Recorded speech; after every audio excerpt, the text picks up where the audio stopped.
What is up, everybody? It's your boy Doody, back again with another video. But before we take a look at this video, happy 10-year anniversary of the Fappening. That's right. Oh my lord. Today's May 1st, as we like to call it, the May 1st birth celebration day. And yeah, we're gonna have a marathon today. That's right. DSP will be out in full force and trying to own the meme. It only took him 10 years, but of course in DSP's world, you know, 10 years is like a week for most normal people. But anyway, he's gonna try to own the meme, and it just goes to show how desperate he is. But that's another video for a different time. So let's talk about the daily wrap. And if, by the way, I'm going to be streaming today at 9 o'clock, be doing a marathon. We'll be looking at the events that occur. We'll be looking at the aftermath and so many other things. So stay tuned. It should be great. I might start a little late, maybe 9:30, but either way, it's still going to be a lot of fun. So let's take a look at the daily wrap from last night after DSP played, what did he play? He played a new game. He played the spiritual... What? Thank you for subbing. Either subscribe, donate, or get the fuck out. Big ups. He played the spiritual successor of Returnal. I mean, he said that so much, I don't even know what the hell the name of the game is. And Mouse PI. So let's see what Phil had to say on the daily wrap. P here, and welcome to the daily wrap for what was Thursday, the 30th of April, 2026, the final normal gameplay day in a 6-day streak of normal gameplay days here on DSP Gaming. Not the end of my streaming week, though, and we'll talk about that in a little bit. But let's actually talk about my gameplay today, and let's discuss what you guys thought about everything that went down today, shall we? Cool. All right, so we started off today with the DSP morning show. And on the morning show, we discussed many different topics, including the fact that this was the first time in ages that it looks like I was going to start up a playthrough on my PlayStation 5, because honestly, I've only dabbled in things here or there on PS5 for a very long time because I became a PC gamer about 2 years ago. And so today with the premiere of Saros, we kind of went down memory lane talking about this gen's console exclusives and how there just haven't been that many, and that's why I've really been a PC gamer. But we also talked about some interesting stuff like world travel and stuff like that. It was a good morning show. Chill vibes in a good hour. Give it a look if you would just want to hear me talk about a whole bunch of topics with the audience. We had a good time together, okay? Oh, yes. When I think of world travel, I think of DSP and Catherine Burnell. That's right. The two people who haven't left their homes in, what, 7 years. They haven't left their homes or gone anywhere in 7 years. And the last time they actually took a trip was to Connecticut to get married. That's right. So, yes, when it comes to world events, world travel, I always go to DSP Gaming Podcast to get the latest and greatest. Good God, brother. Look, we all know that you're broke. We all know that you're wasting money. You and your wife have very bad spending habits, very bad saving habits, and you and her are never going to go on a trip because you, sir, are compiling so much debt right now because you think that the money train is going to keep going, that the Asmongold rub is still in effect. Bro, I don't understand why you can't learn from your past mistakes. I've never met someone in my life who continuously repeats the same mistakes over and over and over and over again. You would think after the 10th time he would realize that maybe he shouldn't take this course, maybe he should do something a little bit different, but not DSP. And he'll tell you, you bring it up, he'll say he's bullheaded, he wants to do what he wants to do, and if you tell him not to jump off the bridge, god damn it, he's gonna jump off the bridge just to show you up. That's just the type of person he is. So again, you know, whatever, Phil. You know, you want to keep doing this, knock yourself out. You want to keep living these dreams where you think one day you'll be able to finance a trip for yourself? Get the hell out of here. And then he came up with some lame excuse about cruise ships. How every cruise ship, when you go on a cruise, you're forced to eat dinner with a group of people, and you have to be friends with those people. He has zero clue. I've been on several cruises. I've never been on a cruise where they force you to sit down and eat with someone.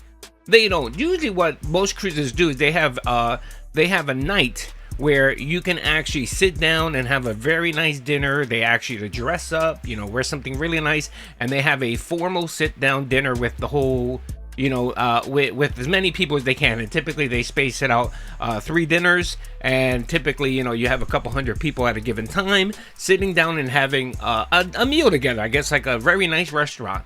That's the extent of it. Other than that, you don't need to be around anyone. But if you listen to Phil, you would think that you would have to share your cabin with a bunch of strangers. He's such an idiot. And again, he probably heard someone say that and he took that as gospel truth instead of actually doing some research himself. But he's not going to go anywhere. Get the hell out of here. This guy, if he does take a trip, it might be again to, he might go to a hotel in Seattle or something like that and bring his DVD collections and parallel play with Kat. And Kat, of course, will bring a Series S. She'll hook it up to the TV and just play Skyrim the 3 or 5 days that they take off. That's going to be Phil's next world travel adventure. Seattle at a hotel. That's right. And then after that morning show, we began with the premiere of Saros, all right? For those who don't know, Saros is made by Housemarque. Housemarque is the same company that made Returnal 5 years ago. And if you want my initial... The spiritual successor. Say it, Phil. You want to say it. God, you spent the whole day saying fucking spiritual successor. Impressions on the game, they're going to be short and sweet. This game is Returnal.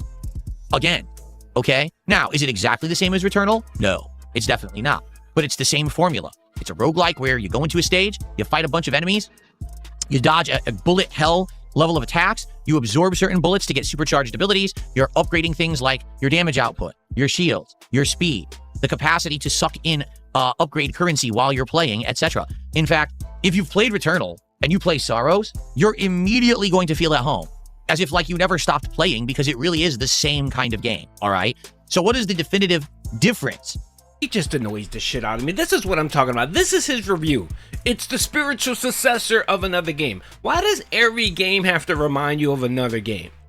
I watched the playthrough. It kind of looks like Returnal. It's that same kind of feel, but it's different than Returnal. And what game doesn't have, what game isn't you shooting people, you're leveling up, you're learning, you're achieving new skills, probably a tree, you probably have a tree, a skill tree that you could select. What game isn't like that, Phil? Every single game pretty much out there is the same exact way. You level up, you get better, you fight bosses. Sometimes you can't defeat those bosses, so you need to grind to level up a little bit more, get a new skill, and then you can go back and defeat it. Or you can't access certain points because you don't have a grappling hook, but later on it opens up to you later on in the game where you have to return. Almost like, I don't know, Jedi Fallen Order. It sounds just like that to me. But that's the level. That's the level of insight you're going to get from this guy. It reminds me. And then he repeats to tell you how the game. How about you give us something a little bit more different? A little bit. How was it developed? How's it doing? What are the ratings? I don't know. Something different. Not it's Returnal. And it's the spiritual successor. God, he's so boring and dumb. But the reason why he does this is because it would require him to do some additional work. It would require him to look up some playthrough videos. It would require him to actually read some articles, not just Twitter news, and formulate an opinion, and jot some stuff down of points that maybe he wants to highlight and talk about. No, he can't fucking do that. He can't do that because he has to sit there and just tell you how it reminds you of another game. Who gives a shit? No one cares about Returnal in 2026. If they're interested in the game, they want to know about this game. They don't want to have you compare it to another fucking game.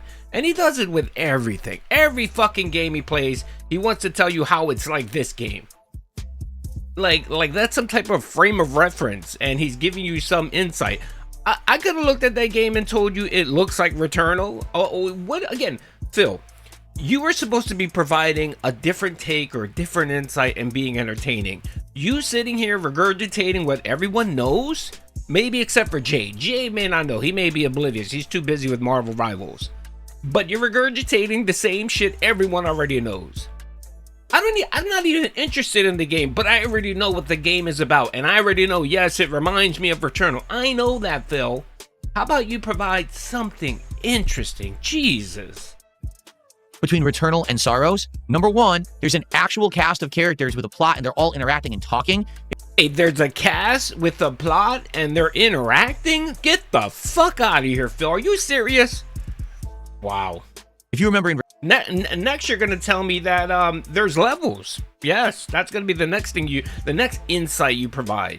Returnal, it was basically just the one woman in isolation trying to piece together what happened to everyone and what the heck was going on and why she was stuck in this endless returning loop. So in this game, it's a whole group of people working on this together, okay? So there is dialogue, scenes of plot evolving, etc. Number two, and this is the other big plot evolving, etc. Wow, I'm blown away. I'm gonna go buy the game right now because Phil told me that it has a plot and etc. big difference. In Saros, literally every single run matters. What do I mean by that? Well, in Returnal, the way that the game was set up, you had to hit definitive milestones. Everyone fucking knows how Returnal works. If you're a gamer, even if you didn't play Returnal, you kind of already know how the game plays. You know what it is? I'm sorry. I understand that he has about 100 people, 100 regards that are mentally incapable of understanding things, and maybe he's explaining it for them. So I'm sorry, Phil. Go ahead, continue. Shortcuts or find difficult to get permanent upgrades for your run in the game to actually matter. Because it's a roguelike, if you die, you got to go right back to the beginning, and then it's like you're starting from scratch, okay? But in this game, Saros, basically every single run, you're gaining this kind of currency.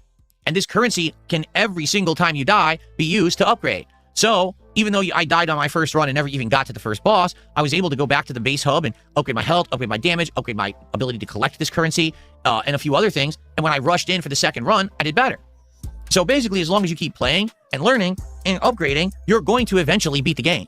And that's very different from how Returnal was, where you could just get hard stuck on a part and never get past it because there really is nothing to aid you to help you to get better to beat that part. Does that You're a tard, Phil. make sense? So that's about all I really want to say about the game so far. First 3 hours, graphics, they're really good on PS5 Pro. Is it as good as, a modern game that I played on PC at 120 hertz and with all the lighting? All right, here it is, folks. He's plotting already to wage quit the game. Watch, because he only made, I think, $1.60, and that was because NDO came in and saved the stream. He dropped, I think, 10 members. But if it wasn't for that, he wouldn't have hit the goal for this game. No one really cares. No one was talking. No one was engaging. Viewership initially was pretty high, and it just died out. Almost like every single game this fucking dude plays. It's just following the pattern. Phil, you like to talk about how you like to notice a pattern. You can notice patterns. That's a pattern for you, bro, that you're ignoring for some reason. Effects enabled? Probably not, but it's still pretty darn good, especially for console. Controls fine, and overall, it's enjoyable, all right? But I'll be honest with the audience here. I am nervous about the game. Here it is. This is the honest part. The only thing Phil wants to be honest about is money. Unless, of course, you ask him about his finances. Then he doesn't. Then he tells you to shut the fuck up. Why? Because it is very repetitive. You're not going to one-shot everything. In fact, like I said, it's going to be, in some cases, like a slow climb where you just keep... Oh, so almost a challenge. Okay. I know you hate that, motherfucker. replaying and dying, so you can level up enough that you can overcome the boss. Now, if you play perfectly, you can probably beat the boss within 1 or 2 tries, or a hard part of a level in 1 or 2 tries, and that's going to feel like a big accomplishment. I get the feeling for most people, it won't be 1 or 2 tries. It'll be many tries of grinding until you finally get to beat something, okay? So, knowing that, I'm nervous that people are going to, after another stream or two, feel that the game is boring. Unless I'm one-shotting everything, which is not the way the game is really designed. You mean unless you're playing good and making the playthrough interesting and not dying and blaming the buggy netcode and the camera position and super armor like you do. Is that what you're saying, Phil? So if you're saying if you keep dying and keep blaming super armor and everything else, other than you're just not good and you refuse to get good, then people are going to grow bored and not support and move on. Okay, I got you, Phil. And it seems to me there'll be a lot of replaying of stages, a lot of repetition, and a lot of retreading of steps. I mean, just to be honest, today, I think I went through the original first world 4 or 5 times. Now, the world does change its positioning of the stuff every once in a while, but after a while, you've kind of seen it all right? And the thing is, this game is very similar to, say, Metroid or Zelda, where you don't have everything right away. Like, right away, I can tell you there's going to be an ability to, like, grapple onto points and pull yourself up to higher areas, and there's going to be an ability to, like, step on a golden plate and do, like, a super jump, but you don't have it yet. So that means later on, you're going to have it, and you're going to want to go get these other upgrades and things that are in the world, so there's going to be a lot of replaying. Wow, really, Phil? Almost like Ghost of Tsushima, almost like Star Wars, Jedi Fallen Order, Jedi Survivor. What other game is like that, where you have to go back and forth to different worlds, and then once you level up, you'll be able to actually access other points and get new loot and get new abilities? He just pisses me off. He does, because then the thing is that he couches himself as an informed gamer, someone that knows gaming, is passionate about gaming, and this is what you get. This is the level of fucking input you get from DSP. I don't know if that translates into a good playthrough in 2026. In fact, in 2021, when I played Returnal, people complained and said, this is boring. This is not very good. And I remember about halfway through the game, I had to basically tough it out and force myself to finish because the audience had tuned out from the game and were actually complaining that I was even still playing it and trying to finish it. They wanted me to stop and do other stuff, but I toughed it out and I did beat it, but people didn't really like it. You see what I'm saying? So I'm curious what's going to happen when we play this again. The next time we're playing it is Sunday night, FYI. And then we're going to see after Sunday night, is it good enough to keep in the schedule or are people already bored with it? All right. It is a full price game, $70 plus tax.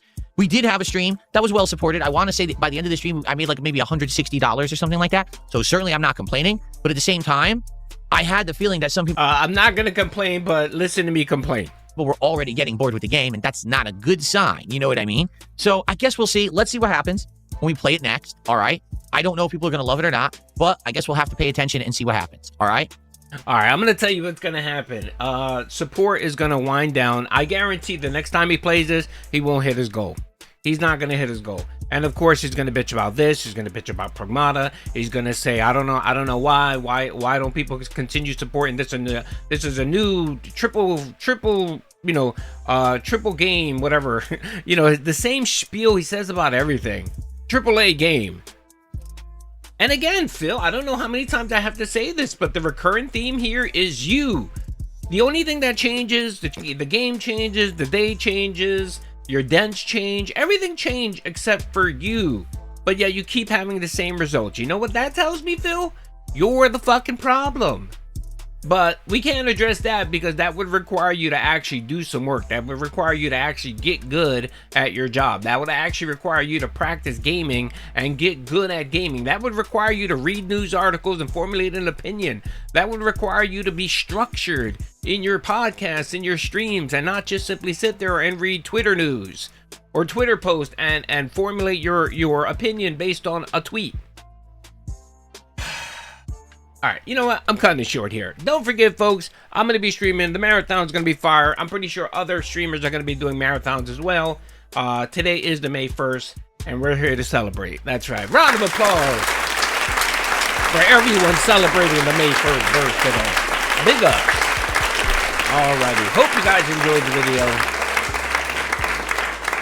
Peace out.